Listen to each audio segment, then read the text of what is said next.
سلام بچه‌ها، خوش اومدید به چنل آنیشو. فکر کنم دیگه همه اوتاکا قبول دارن که دنیای انیما خیلی فانتزی و شبیه آرزوهاشونه و خیلی آرزو میکردن کاش اینا واقعی بود.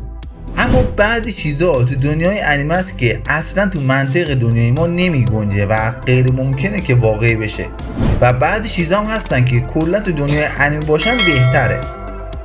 مثلا توی جنگ غذا برای اینکه یه ریاکشنی به خوشمزگی غذا داشته باشن لخت میشدن.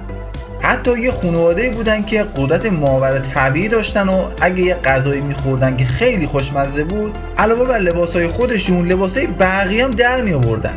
خب یعنی چی؟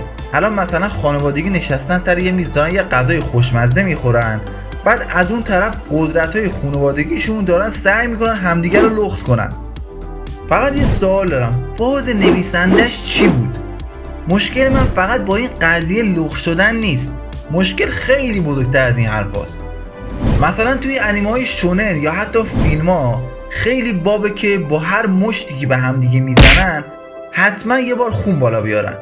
حتی اگه کاراکتر خون کل بدنش هم از دست داده باشه، اصلا بگو از کمخونی داره میمیره، بازم با هر ضربه خون بالا میارن. در صورتی که خون بالا آوردن تو دنیای ما خیلی چیز خطرناک و دردآوریه. حالا یه لحظه فکر کنید همچین چیزی تو زندگی روزمره ما عادی باشه، خدایی خیلی ترسناکه. به زندگی برگشتن به دفعات زیاد. اگه انیمه ایسکای دیده باشید میدونید که دوباره به زندگی برگشتن و تناسخ تو انیمه یه چیز خیلی عادیه. حتی مورد داشتیم طرف 100,000 بار مرده بعد خیلی راحت و سریع به زندگی برگشته، انگار که کال آف دیوتیه. حالا اگه قرار بود ما همچین آپشنی داشته باشیم و از اونجایی که هیچ وقت هم شانس نداریم، کال آف دیوتی چیه؟ قطعا مثل الرینگ بود. یعنی حتی اگه بخوایم دوباره زنده شیم باز دهنمون هر دفعه سرویس میشه.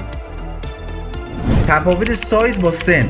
فکر کنم این جمله سن فقط یه عدده رو اولین بار از تو انیمه ها در آوردن، چون واقعا تنها جایی که معنی میده همین جاست.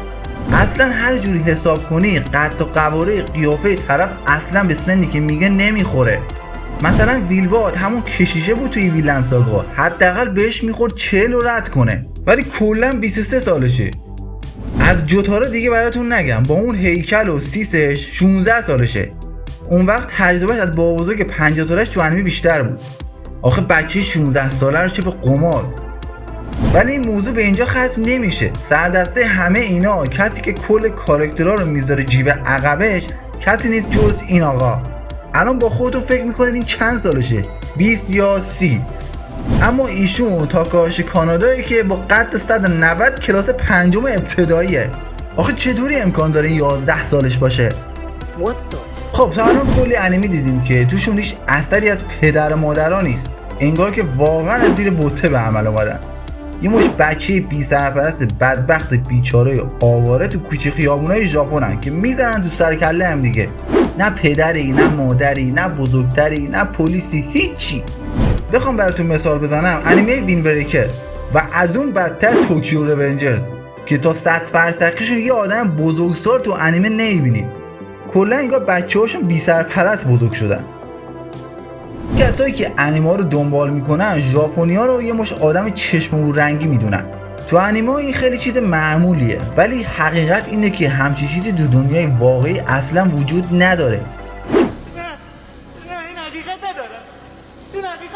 چطوری ممکنه یه نوزاد که کلا یه ساعت هم نشده به دنیا آمده موهاش صورتی باشه؟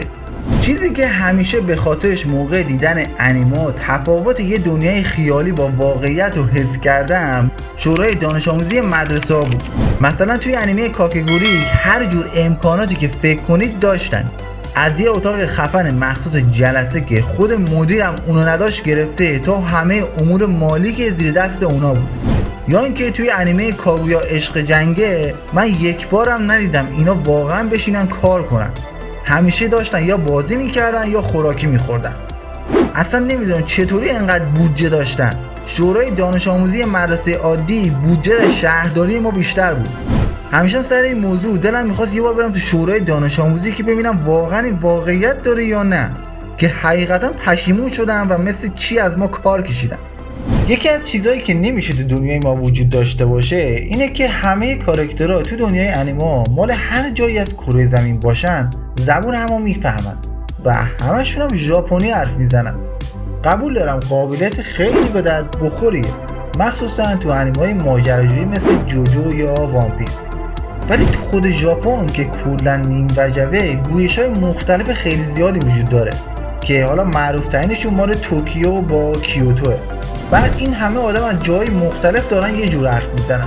حالا اینکه کره زمین خودمونه، تو دراگون بال حتی فضاییام ژاپنی حرف میزنن. لازم هم نیست که به یه سری انیمه ایسکای اشاره کنم که کلا توی دنیای دیگه‌ن ولی باز ژاپنی حرف میزنن. دیگه این ژاپنی‌ها نمیدونن چطوری بگن زبان بین‌المللی رو از انگلیسی به ژاپنی تغییر بدید.